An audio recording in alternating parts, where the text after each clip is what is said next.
One question, how can we in the interactive industry best use data to make meaningful connections with consumers? Yeah, if you think about how we're using data today, we're sort of going through the back door and trying to build up, as complete profiles as we can. Interestingly enough, to then try and, sell our own goods back to them. So we're trying to do it with you could say, a good reason. It's products that we think they're interested in, but we're building up their profiles by looking at their surfing behavior and aggregating data from different sites.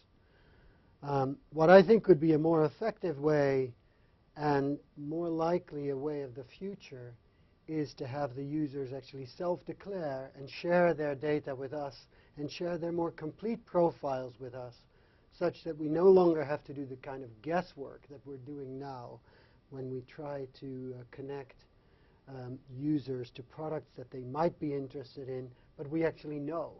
We actually know what they're interested in. We know the brands that they care about. And as a result, we're able to put that kind of advertising in front of them. In terms of, you talked about kind of consumers controlling the messaging that they're getting told from marketers. What is it you think consumers expect in regards to their privacy, and how does this conflict or complement their expectations of engaging experiences online? It only partially links to privacy in my mind. Everything that we're seeing on the web today is that the majority of consumers aren't necessarily concerned about privacy, but they do care about the transparency. And we are not doing a great job today in providing that transparency. Of course, there is issues around privacy that we need to safeguard to the maximum extent. But if you just look at what people are willing to share today, in exchange for getting some kind of value in return, then privacy doesn't seem to be their greatest concern. It's firstly about being transparent about it. It's secondly about, is there value that I can get in exchange for me providing some of my interests back to you? If I subscribe to somebody's mailing list, that is a direct opportunity to sell something more effectively because I have declared a certain interest. It is that type of transparency that we should be thinking about when we think about consumers and connecting with them via websites. And how do you see that happening? Is it the marketer's job to provide the opportunity for consumers to make those educated choices, or is it the consumer's job to learn? What do you think is needed for to ensure a vibrant ecosystem in this way? Today everybody's sort of trying to provide a little bit of that.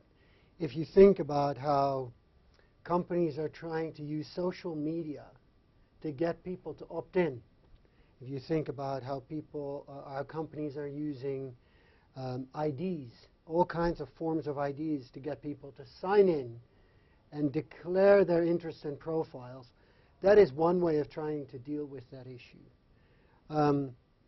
So that is partially, you could say, the job of the marketer. But it's also, you could say, a job for the industry to decide if they want to play a more active role in creating greater data transparency that would lead to more opportunity for all publishers. I understand that you made a call on stage for the IAB to have a consumer council? That's right. Tell me a little bit more about what you're thinking that would be and what their goals would be and who would be influential in that. Yeah, that's a great question, because it's obviously easy to say, let's set up a consumer council, but what are the teeth of something like that? Of course, within the IAB, we have a number of councils, and they're all very effective in their own way.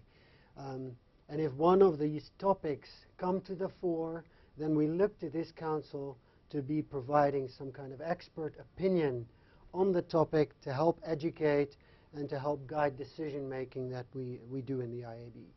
And I see the Consumer Council operate in much the same way. In other words, when we're debating issues around privacy, value exchange, offers to consumers, how do we think about all these issues? That's sort of what I think should be the primary goal of that Consumer Council. Now, who is it made up of? That's an interesting question. You can think about it could be made up of the men and women in the street. Those are true consumers. And if there is an effective way of bringing their voices in, then I'd certainly advocate that that should be a key component of it.